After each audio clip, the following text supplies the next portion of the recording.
उत्तर प्रदेश के हाथरस जिले में मंगलवार को बड़ा हादसा हो गया।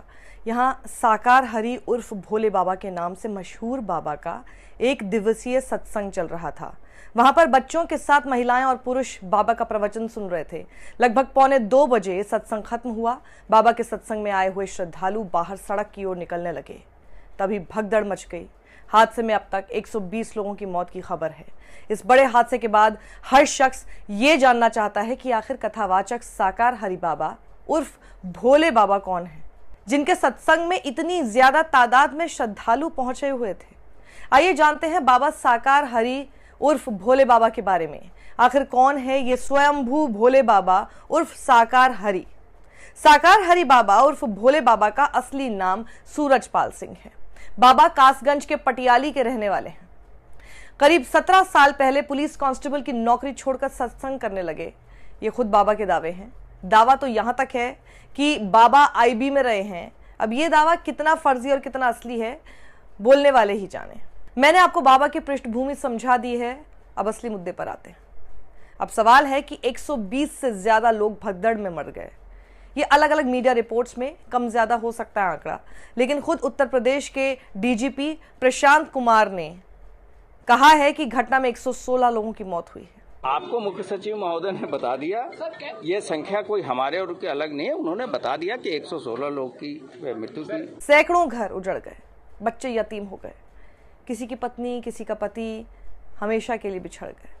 कितनी बॉडी है? कितनी? 107। अच्छा, 107 काउंटिंग है पूरी? काउंटिंग है पूरी। अच्छा, अपने हाथ से गिनती की है 107। क्या नाम है आपका? मेरा नाम विनीत कुमार वाशनी बिंटू। अच्छा, तो यहाँ कहाँ पे पड़ी हुई है सब बॉडी? अंदर भी है, अंदर भी है, उस तरफ भी है, कमरे में भी है। 107 बच्चे न होने की वजह से पर मौत हुई है। ये स्वयंभू भोले बाबा के सत्संग में आरोप लगा कि जब श्रद्धालु बाबा की चरण रज लेने को दौड़े तो भीड़ को काबू करने के लिए पानी की बौछारें फेंकी गई, जिस वजह से भगदड़ मची। आखिर ये कौन लोग थे जो पानी की बौछार कर रहे थे? क्या वो बाबा के सेवादार थे या कोई प्रशासन के लोग?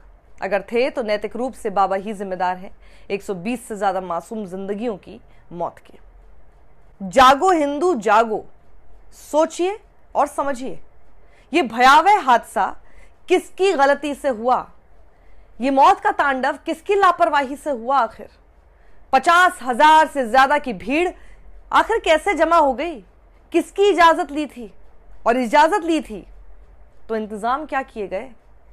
अब आप में से कुछ यहां लोग प्रकट हो जाएंगे और कहेंगे सरकार को क्यों कटघरे में खड़ा कर रही हो साक्षी? तो उसका जवाब है मेरे पास। जब ये स्वघोषित स्वयंभू भोले बाबा भारी संख्या में भीड़ जुटा रहे थे तो क्या कर रहा था आपका खुफिया तंत्र LIU जैसी ग्रास रूट लेवल पर काम करने वाली एजेंसी?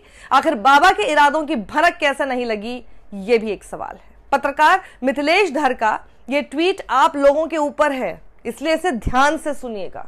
हाथरस की इन तस्वीरों पर पता नहीं क्यों लोगों को दुख हो रहा है। लोग बेवजह इसके लिए सिस्टम को कोस रहे हैं, सवाल कर रहे हैं कि ऐसा कैसे हो सकता है कि विश्व गुरु, दुनिया की तीसरी सबसे बड़ी अर्थव्यवस्था वाले देश में इलाज तो छोड़िए, मृतकों के लिए एम्बुलेंस तक नसीब नहीं हुआ।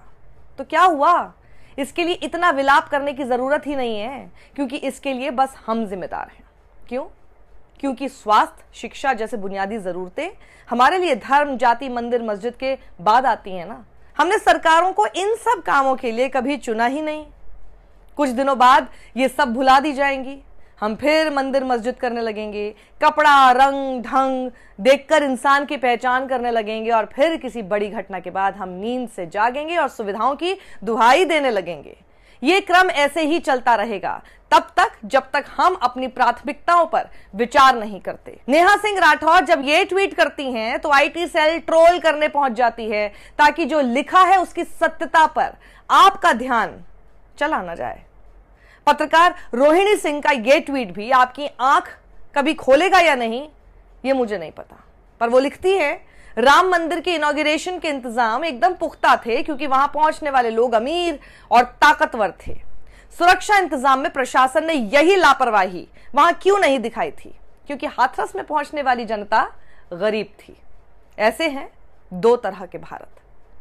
अब भी वक्त है, जागो, आंखें खोलो और पहचानो उन लोगों को जिन्हें आपका वोट तो चाहिए, लेकिन आपकी सुरक्षा की कोई गारंटी नहीं दे सकते, क्योंकि वो जानते हैं कि आप सबको नफरत के नाम पर बहकाया जा सकता है। वो जानते हैं कि बुलडोजर चलाकर वो आपको खुश कर देंगे और अपनों की मौत पर आप चुप रहेंगे। वो जानते हैं कि मीडिया उनसे सवाल नहीं पूछेगा। वो जानते हैं कि मीडिया आपके हक के लिए कभी खड़ा नहीं होगा। हिंदुओं को असली खतरा ना ऐसे ही लोगों से है। जागना है तो जागिए, अन्यथा ऐसी भयावह तस्वीरों के लिए फिर आप तैयार रहिए। सत्संग में 23 लोग मरे। हाँ, तो जो आयोजक हैं उनके ऊपर कड़ी कार्रवाई की जानी चाहिए। आप ज्यादा भीड़ इकट्ठा कर लेते हो और भीड़ के प्रबंधन का आपको ज्ञान नहीं होता है, तो ये अक्षम्य अपराध है। उन्हीं लोगों को भीड़ इकट्ठा करने की अनुमति होनी चाहिए जो भीड़ का प्रबंधन कर सकें। अगर इस तरह की घटना घटती है तो आयोजकों के ऊपर निश्चित रूप से कड़ी कार्रवाई की जानी चाहिए। भीड़ आ जाती है, लगातार व्यवस्था नहीं हो पाती है, बड़ा नहीं, आपको पहले तय करना पड़ेगा कि कितने लोग आएंगे, उतने लोगों की ही आप अनुमति रखिए, बाकी मत रखिए।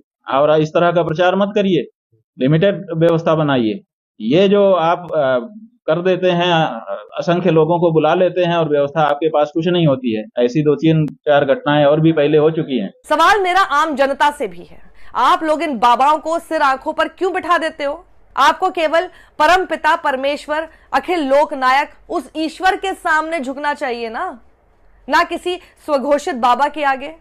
ऐसे बाबा केवल आपका आर्थिक शोषण करते हैं या इस तरह की भगदड़ मचा देते हैं, जिसके बाद वो खुद फरार हो जाते हैं। बहुत कड़वी बात बोल रही हूं। प्रशासन बाबा के भरोसे था या बाबा के किसी चमत्कार के भरोसे, और इसीलिए अस्पतालों के बाहर लाशों के अंबार लग गए हैं, तो रेफर किया जा रहा है घायलों को, या फिर सुविधाओं की कमी सामने आ रही है। और हमारे डीएम साहब कितने सजग हैं, जरा देखिए। हाथरस के सत्संग में भगदड़ क्यों मची, इस पर डीएम बोले जांच चल रही है, जांच होगी, ये जांच का विषय है ना कमाल। शायद आम आदमी की इस मुल्क में कोई वैल्यू ही नहीं है। देखिए, इसमें जांच होगी। देखिए, वो जांच में निकल आएगा। जिम्मेदार बताइए, इसका जिम्मेदार कौन होगा? नहीं सर, आप ऐसे नहीं जा सकते, आप जवाब दीजिए हमें। देखिए, वो जांच। जब इधर चीख पुकार मच रही थी, हाथरस की बात कर रही हूं, उधर मीडिया मोदी जी को लाइव दिखा रहा था। अरे थोड़ी शान में गुस्ताखी कर देते तो क्या हो जाता, थोड़ा कम दिखा देते तो क्या हो जाता। मोदी की मैं कांग्रेस खराब, चुनाव में इतनी सीट आई, इतना वोट शेयर हुआ, वगैरह वगैरह जैसी ऐसी स्पीच को काटकर इतने लोगों की मरने की खबर दिखा देते तो इंसानियत के लिए ही अपना पत्रकारिता धर्म कम से कम एक बार ही निभा लेते। पहले हाथरस को प्राथमिकता देनी चाहिए थी ना गोदी मीडिया वालों। जब घटना के वीडियो सोशल मीडिया में वायरल होने शुरू हुए तो फिर दिखाना मजबूरी बन गई आपकी। यही मैं आप लोगों को दिखाना चाहती हूं, ये आपके मतलब की बात कभी नहीं करेंगे। अकेले भोले बाबा ही इन मौतों के लिए जिम्मेदार नहीं है, कुल 78 आयोजनकर्ता भी इन मौतों के जिम्मेदार हैं, क्योंकि जब आपके पास पर्याप्त व्यवस्था नहीं थी तो इतने सारे लोगों को आखिर क्यों बुलाया। ये देखिए, 78 आयोजनकर्ताओं की पूरी लिस्ट ये रही आपकी स्क्रीन पर। आयोजन की जिम्मेदारी इन्हीं लोगों के ऊपर थी, लेकिन सिस्टम कैसे फेल हुआ, ये जवाब यही 72 लोग मिलकर देंगे। आपकी ही बदइंतजामी ने इतने लोगों की जान ले ली, याद रखिएगा। अब हाथरस भगदड़ कांड की प्रत्यक्षदर्शी ज्योति को सुनिए। ज्योति, क्या हुआ है? कितने लोग इसमें घायल या डेथ हुई? बहुत लोग थे। क्या पूरा हुआ कैसे घटना है? हम सत्संग में गए थे, एक साल थी, वहाँ पर बहुत सारी भीड़ हो रही थी। अचानक सत्संग खत्म हो गया, वहाँ पे बहुत सारी भीड़ हो रही थी। रास्ता जहाँ हो रहा था निकलने के लिए जगह नहीं थी, तो एक दिन हम खेत की तरफ से निकल रहे थे, वहाँ बहुत सारी बाइक खड़ी थी और मैं मम्मी देख रही थी, तो अचानक ही धक्का हो गई, जगह नहीं थी पाँव धरने की, तो अचानक ही बहुत सारे लोग उनके नीचे डर गए, उनकी तो मौत हो गई है। साहब आई थी, मम्मी की ऐसे हालत थी। अच्छा, गड्ढे में गिर गए थे या भगदड़ हो गई थी, भगदड़ के नीचे दब गए? हम डरने की जगह नहीं थी, एक दूसरे में धक्का दे रहे थे, नीचे जगह थी, तो उसी नीचे जगह पे एक मोटरसाइकिल खड़ी थी, हम नीचे पे खड़े थे, अचानक ही गिर गए एकदम। अचानक ऐसा क्या हुआ कि भगदड़ हो गई? ऐसा क्या हो गया कि भगदड़ हो गई?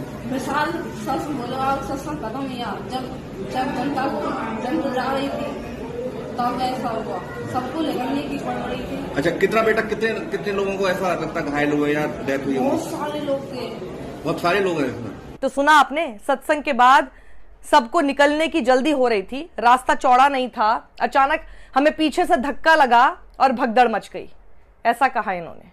अब रास्ता चौड़ा नहीं था, पर्याप्त एग्जिट गेट नहीं थे, तो फिर कैसे आयोजन का अप्रूवल प्रशासन ने दे दिया था? यही तो सवाल है और यही तो सवाल पूछा गया। राम मंदिर के इनॉग्रेशन के टाइम तो ऐसी कोई भी चीज देखने को नहीं मिली। अब यह भी तो सवाल पूछा जाएगा कि वहां इतनी भीड़ जुटी तो वहां के डीएम एसपी ने आयोजन समिति के संग मिलकर सुरक्षा के क्या क्या इंतजाम किए थे, या फिर राम भरोसे छोड़ दिए थे सारे इंतजाम? आयोजन स्थल पर कितनी एम्बुलेंस मौजूद थी, यह भी एक सवाल है, क्योंकि हम सब ने जो वीडियो देखे उसमें टेम्पो बस दिख रहे हैं घायलों को ले जाने के लिए। ये देखिए श्रद्धालु क्या बता रहे हैं, कैसे इलाज हो रहा है घायलों का। 1.5 घंटा हादसे को हो गया, अभी का कोई सीनियर ऑफिसर यहाँ पे मौजूद नहीं है, न कोई सीनियर डॉक्टर यहाँ पे। सीएमओ साहब अभी तक आए नहीं है, 200 मौतें लगभग हो चुकी है, कोई सुनने वाला नहीं है, कोई रेफर करने वाला नहीं है। तो सुन लिया आपने, सिर्फ एक डॉक्टर मौजूद है। सत्संग स्थल से जो यहाँ आ रहा है उसे रेफर कर दिया जा रहा है। मोदी की बीजेपी कहती है हिंदू खतरे में है, लेकिन इस स्थिति में यहाँ हिंदू ही नहीं उसकी जान भी खतरे में है। अब ये देखिए, न्यूज 18 की खबर को सच माने तो ये बाबा साकार हरि उर्फ भोले बाबा पर पुलिस की नौकरी में रहते रेप का आरोप लगा, इसलिए उसे पुलिस विभाग से बर्खास्त कर दिया, फिर जेल गया, फिर जेल से लौटने के बाद वो अपना नाम और पहचान बदलकर बाबा बन गया। है ना कमाल इस बाबा के धंधे में, हर लागे न फिटकरी, रंग चोखा ही चोखा। अब खबर है बाबा फरार है, केंद्र सरकार और राज्य सरकार ने मुआवजे का ऐलान कर दिया है। योगी आज हाथरस पहुंच रहे हैं। कांग्रेस नेता प्रियंका गांधी ने सहारनपुर से सांसद इमरान मसूद को हाथरस भेजा है। ये पॉलिटिकल टूर तो हर हादसे के बाद ऐसे ही होते रहते हैं, लेकिन हम इन हादसों से क्या सीखते हैं, यह भी एक सवाल है, क्योंकि ये तंत्र देश की सरकारों को ही विकसित करना पड़ेगा कि लोगों में वैज्ञानिक समझ कैसे विकसित हो, अंधविश्वास से वैज्ञानिक समझ की तरफ कैसे लौटे। ये जागरूकता का काम सरकार को ही करना पड़ेगा, क्योंकि एक बाबा जाता है तो दूसरे प्रकट हो जाते हैं। देश ने कितने बाबा देखे जो आए रहनुमा बनके लेकिन विदा हुए विलन बनके। मृतक और घायलों के परिवार को इंसाफ जरूर मिलना चाहिए। इस बाबा के खिलाफ एफआईआर हुई है कि नहीं अभी तक? योगी जी, आपको लापरवाह अफसरों की जिम्मेदारी भी तय करनी पड़ेगी। जिन घरों में मौतें हुई हैं, सभी लोगों की निगाहें अब सिर्फ मिलने वाले इंसाफ पर है। अंत में आप सभी लोगों से खास गुजारिश करना चाहती हूं, ऐसे बाबाओं से जितना हो सके बचिए। कई नेता ऐसे बाबाओं के श्रद्धालुओं की भीड़ के कारण उनके दरबारों में हाजिरी लगाने लगते हैं, वो अपनी राजनीति के लिए करते हैं। इतना समझने के लिए आपको कोई रॉकेट साइंस नहीं चाहिए, उसके लिए सिर्फ खुली आंख और दिमाग का सामान्य इस्तेमाल ही काफी है। क्योंकि कहते हैं आत्मा में ही परमात्मा है, तो जिस परमात्मा को आप बाहर खोज रहे हैं वो खुद आपके भीतर विराजमान है। अपने अंदर के परमात्मा को खोजिए ना, सही मायने में परमात्मा को पहचानिए। और हाँ, ये बाबा, इतनी दिव्य शक्ति अगर इनमें होती तो इनको पता नहीं होता कि यहाँ पर इतने लोगों की मौत होने वाली है, और अगर पता था उसके बावजूद किया तो और भी ज्यादा शक के घेरे में है। सत्यमेव जयते।